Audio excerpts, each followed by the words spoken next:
Khulna city কর্পোরেশনকে যেন নিজের পৈতৃক সম্পত্তি বানিয়ে নিয়েছিলেন স্বৈরাচার শেখ হাসিনার অত্যন্ত আস্থাভাজন সাবেক মেয়র ও আওয়ামী লীগ নেতা তালুকদার আব্দুল খালেক। সিটি কর্পোরেশনের সমস্ত কাজেই ছিল তার হস্তক্ষেপ। নামে বেনামে টেন্ডার দিয়ে সব কাজ মূলত করতেন তিনি ও তার প্রতিষ্ঠান। খুলনা সিটি কর্পোরেশন যেন হয়ে উঠেছিল খালেক কর্পোরেশন। খুলনা থেকে মোহাম্মদ আবু তৈয়বের পাঠানো রিপোর্ট, ক্যামেরায় আজিজুল ইসলাম। দেশের মূলধারার বিভিন্ন গণমাধ্যমে উঠে এসেছে খুলনার মূর্তিমান আতঙ্ক তালুকদার আব্দুল খালেকের নানা অপকর্মের চিত্র। স্বৈরাচার শেখ হাসিনার শাসনামলে গড়েছেন টাকার পাহাড়, সর্বত্র ছিল তার হস্তক্ষেপ। অভিযোগ রয়েছে ঘুষ ছাড়া সিটি কর্পোরেশনের কোনো কাজ হাত দিতেন না তালুকদার আব্দুল খালেক। তার হুমকি ধামকিতে রেহাই পাননি গণমাধ্যম কর্মীরাও। তার মেয়র থাকাকালীন সবচেয়ে বেশি দুর্নীতি ছিল ঠিকাদারি কাজে। সিটি কর্পোরেশনের নির্দিষ্ট কয়েকজন ঠিকাদারকে দিয়ে তিনি বেনামে সে কাজ অংশীদারি থাকতেন।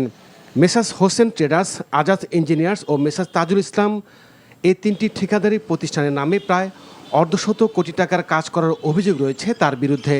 পাশাপাশি ৫% কমিশনের ভিত্তিতে ঠিকাদারের কাছে বিক্রি, লাইসেন্স ছাড়াই পছন্দের ব্যক্তি আওয়ামী লীগের নেতা ও কাউন্সিলরদের মধ্যে ঠিকাদারের কাজ ভাগ করে দেওয়ার অভিযোগ রয়েছে।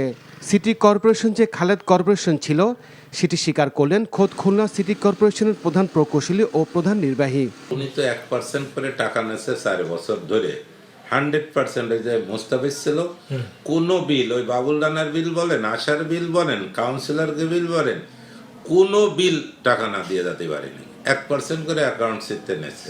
স্থানীয় চেম্বার ওনাদের হয়তো ইন্ধনে খুলনা সিটি কর্পোরেশনকে বাইপাস করে উনি এই কাজগুলো করছিলেন। আমাদের ব্যবস্থাটা যে ধ্বংস হয়ে গেছে, আমাদের অর্থনীতি, আমাদের সমাজ, আমাদের একটা নীতি নৈতিকতার জায়গা, এটা যে নষ্ট হয়ে গেছে, এটা কারা কারা করেছে এবং কিভাবে করেছে সেটা তদন্ত হওয়া উচিত।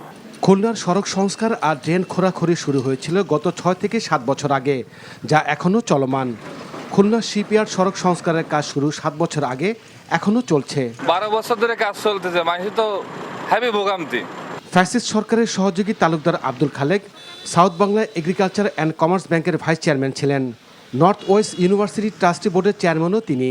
খুলনার সাবেক মেয়র তালুকদার আব্দুল খালেক একজন শীর্ষ দুর্নীতিবাজ।